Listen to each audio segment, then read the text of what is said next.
Okay, hello children. Now today last video of your economics and altogether social science 10th class economics sectors of Indian economy. We are going to do the revision part of it. Okay, in this we are last two parts we have studied primary, secondary, tertiary, organized, unorganized, unemployment, private and public sectors, government measures to provide employment and all we have studied. Okay. Today we are going to do that revision part. I am not going to explain each and everything again in detail. So what are primary and secondary sectors? I told you, when we produce a good by extraction and collection of natural resources, means anything that comes from ground and ground related products, I said it is called primary sector. And when the secondary sector covers activities in which natural products are changed into other forms, that means they require a process, secondary process they require. That is why they are called secondary sector or industrial sector. Some kind of industrious work is required to change them. That is why we call it as industrial sector. And so first two sectors are primary and secondary sector. Another sector is in tertiary sector.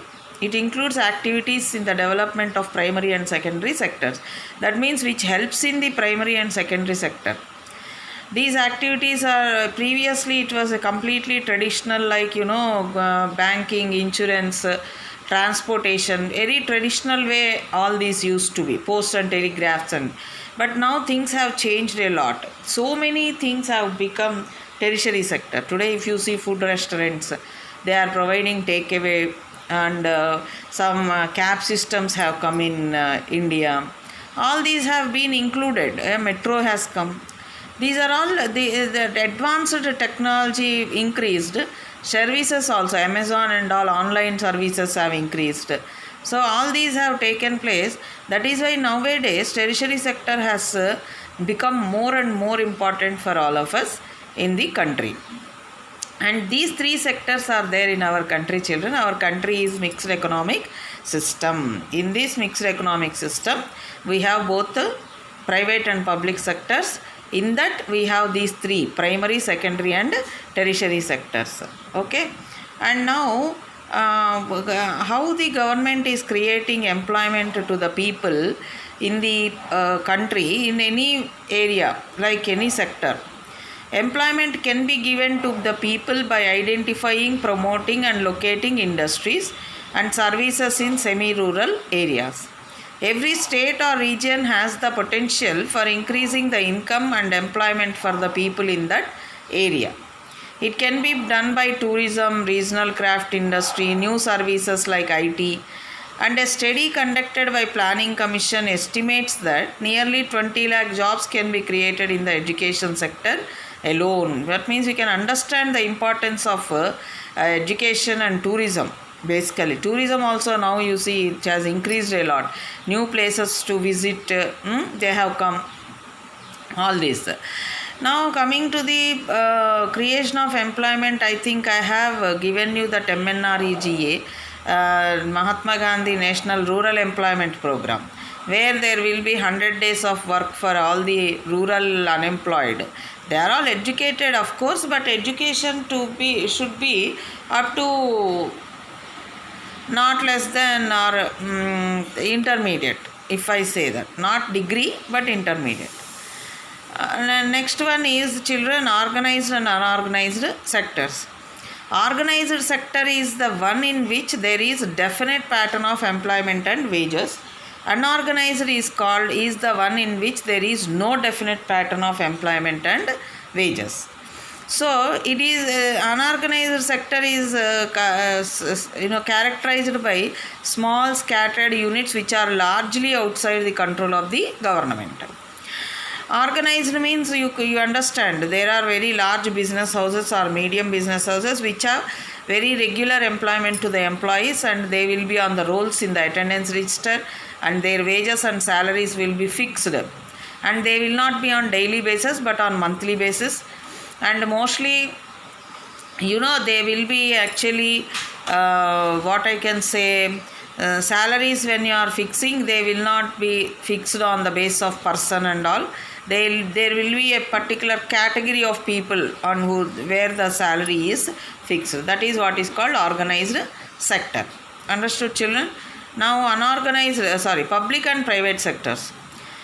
In the public sector, the government owns most of the assets and provides all the services. Like government owning assets means here, I mean to say 51% or more of the share capital is with the government. And these are very, very large departments like railways, post and telegraphs and all. In the private sector, ownership of assets and delivery of services is in the hands of private individuals or companies. In India, we are running both, children. In public sector also there are industries, in private sector also there are same kind of industries. Okay. Railways is public sector industry, but parallel to railways there is nothing actually speaking. And in other sectors, yes, you have. If you see that BSNL, telecom industry, so many have come. Reliance has come, Airtel is there. Like that, there are so many industries which are parallelly running along with the government sector, public sector.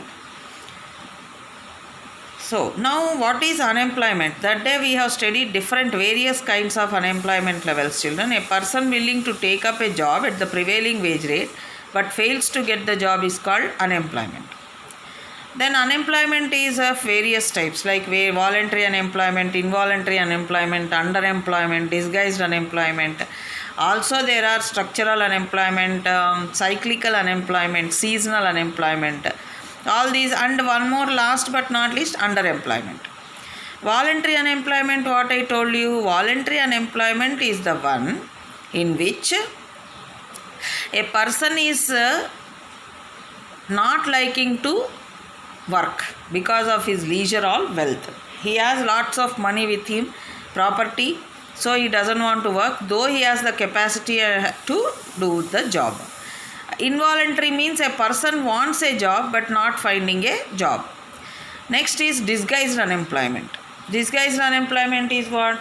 Disguised unemployment is the one where even if the person is removed from the job, the effect on the productivity of the product will be zero. That day I told you, I will give you an agricultural land and 8 people are there, 5 are given the employment. Suppose if 5 are sent to employment and 3 are left, not a problem. In the 3 persons are not going to lose the agricultural land is not going to lose its productivity. What is employment actually? When you are working, you should be able to produce something productive and it should be added to the per capita income or national income. When there is no effect on any of this, then it is called disguised unemployment, which is nothing but hidden. There is another one called as seasonal. Seasonal unemployment, I told you that when the person is having job only in that job, in the sense any occupation or business or work in that particular season, this is called seasonal unemployment. Next is structural unemployment, when the government is not able to provide employment in the different sectors, then it is called structural unemployment. Structure is what? Primary, secondary and tertiary sectors. All these become economic structure of the country. That is what? If any of these sectors, if the government is not able to provide employment, then it is called structural unemployment. Next is cyclical unemployment. Any industry, any particular depression period, if the government is not able to provide employment, then it is called cyclical unemployment. I have given all these in your part 2, I think, part 2 this one video. So this is what is called unemployment. There is one more, underemployment. It is a kind of peculiar situation for a person. Suppose I have the fullest performance, means capacity and a certificate where I can work in a particular industry, but I don't get a job in that particular industry or in that position, but I will be working. I am an engineering postgraduate, but I have taken a job in a bank. Yes, sir. You may ask me whether because you are earning lots of money in bank also, no. But my capacity is not a bank manager. My capacity is an engineer only. But I am working under that level. So it is almost a hidden kind of unemployment. We are doing some work but not fully employed.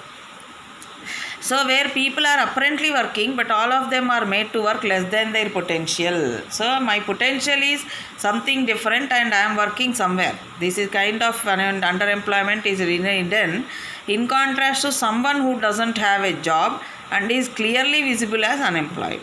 This is something, sometimes it is called disguised unemployment, they are telling children, but I don't agree with that. Disguised unemployment is extra employment in the same place. Then how to create more employment? Along with water, we also need to provide cheap agricultural credit to the farmers for farming to improve. So identify, promote and locate industries and services in semi-rural areas where large number of people may be employed. So opening a cold storage could give an opportunity for the farmers to store their products like potatoes, onions and sell them when the price is very good. All these will take place when you are able to create. This is one way of creating the employment level. Suppose in villages, if you are there near the forest areas, honey collection centers can be started and farmers can sell the honey.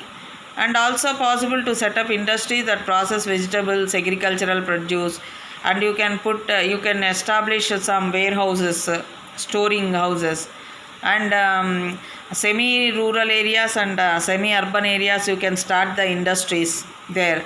Like Planning Commission is now providing some 20 lakh jobs, we have understood. And in order to improve health conditions, we can appoint health workers, okay, RMP doctors. You can give so many nurses.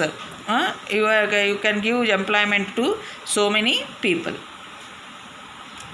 So now second, the development of agriculture and industry leads to development of services such as the development of agriculture and industry leads to the development of services such as transport, trade, storage, etc.